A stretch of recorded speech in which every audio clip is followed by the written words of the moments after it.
Senhor presidente, para ser objetivo, primeiro quero manifestar a minha grande alegria em ver a manifestação do nosso relator, deputado Arthur Maia.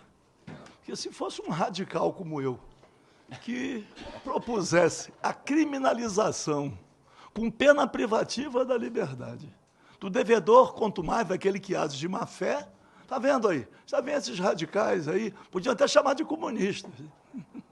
Mas sendo o deputado Arthur Maia, eu saio daqui já hoje contemplado. Espero que no relatório ele inclua essa possibilidade.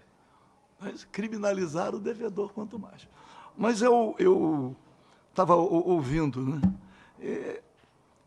as manifestações, primeiro o nosso doutor José, que entra em contradição com o doutor Marcelino, porque o doutor José é contrário à terceirização da cobrança. E o doutor Marcelino, sendo ele, né, representante, né, dos nossos advogados públicos, ele defende a terceirização. Eu vi um certo conflito e sempre imaginei que a iniciativa privada é que defendesse a parceria público-privada. Nós temos aqui uma situação um pouco, eu digo assim, pouco usual, mas e também, diz assim, o sistema tributário é perverso, buscando conter a malandragem, ou existe a malandragem porque o sistema é perverso? Assim, Tostines vende mais porque é fresquinho, ou é fresquinho porque vende mais? Como é que, porque a grande questão, e isto é uma situação grave, é no momento de fazer a distinção. O momento de fazer a distinção é que cria, porque nós já temos experiências em relação a determinadas avaliações. E é preciso, que eu digo assim, contra a má-fé não tem salvação. É preciso tentar construir um ambiente de boa-fé. Então, eu tenho uma pergunta a fazer a cada um dos expositores. Primeiro, doutor José. Nós vemos aqui exigências em relação à ética empresarial, nós vemos inúmeras manifestações. Na verdade, como uma entidade representativa de um setor importante da economia pode contribuir com o poder público, auxiliando na fiscalização do devedor quanto mais? Como é que poderia haver essa integração para que fosse possível fazer essa distinção? Porque quando a distinção fica única e exclusivamente a cargo, vamos dizer, do servidor público, que tem que fazer a avaliação, as coisas ficam muito complicadas. Era preciso que as próprias entidades assumissem alguma responsabilidade em relação a isto. Então, a pergunta que eu faço é se é possível debater isto com as representações do nosso setor privado. Como eles colaborariam? Porque aí nós teríamos um caminho, que eu digo assim, muito facilitado. Porque o devedor, quanto mais, aquele que se utiliza de todos os atos, planejamento tributário, com o objetivo de fraudar, não é com o objetivo de cumprir a lei para contribuir. Então, como é que no ambiente do setor privado isto poderia ser debatido, até um debate que fosse um debate público, né? As entidades maiores convidando para ver como isso seria possível. A outra questão, agora eu vou pegar aqui, né, a questão da securitização da dívida. Eu não vi a abordagem.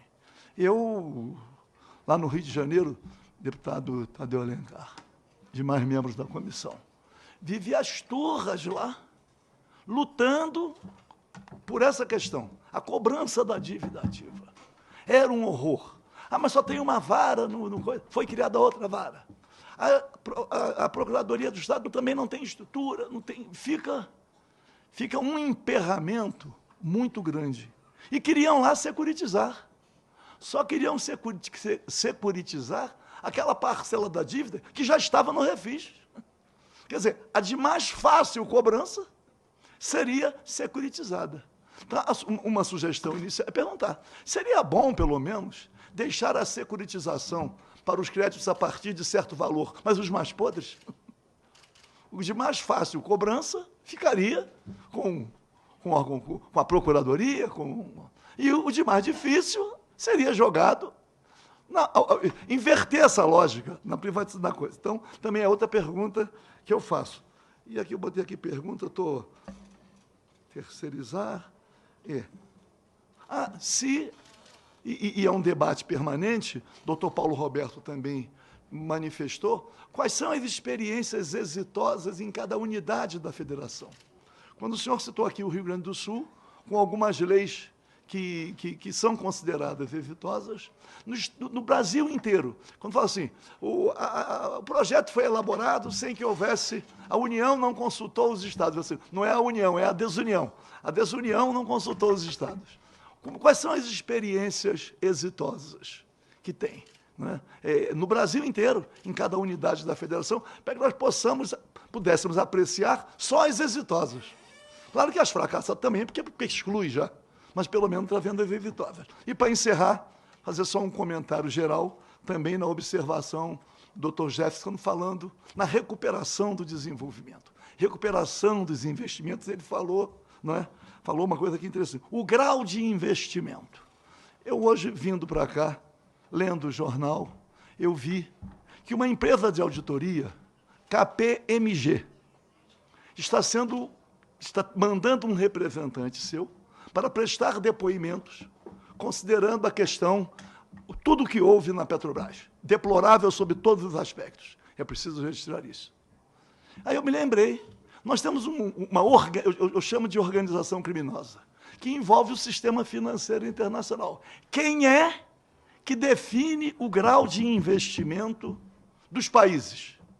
Moody, Standard & Poor's, Fitch.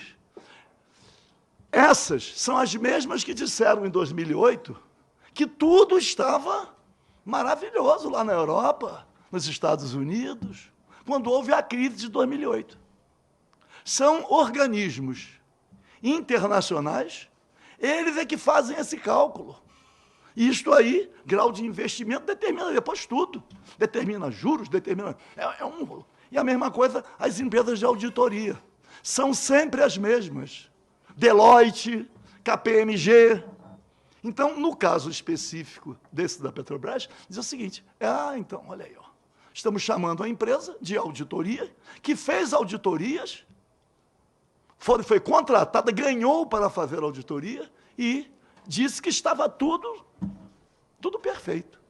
Como é que nós ficamos? Porque, embora não tenha pertinência com o tema, mas, no fundo, se desenvolver o raciocínio, vamos verificar que tem, pô. Que tem por quê? Que existe o sistema da malandragem, que é o sistema maior, acarretando sempre, que são esses que avalizam aqueles que são os contumazes, os maiores e que não vão pagar, que são eles que têm acesso ao judiciário, assim como falam, né, na questão da criminalização da própria política, ou da criminalização dos dias de hoje, aqueles que não têm condições de pagar grandes advogados. Como é que ficam? Então, é uma situação dura. Por quê? Porque nós ficamos aqui para lá e para cá. Às vezes a gente pensa que está andando para um lado, quando vê, está andando para o lado errado. Mas encerro a minha manifestação com essas perguntas, para ver se eu consigo a resposta, mas, ao mesmo tempo, mais uma vez, meu querido presidente, mandando um abraço para o nosso relator, que vem com essa proposta, que já contará com o meu apoio, tá? Com o objetivo de, pelo menos, sinalizar com algum tipo de repressão para quem age de má fé. Para quem age de má fé. Obrigado, um abraço para todos.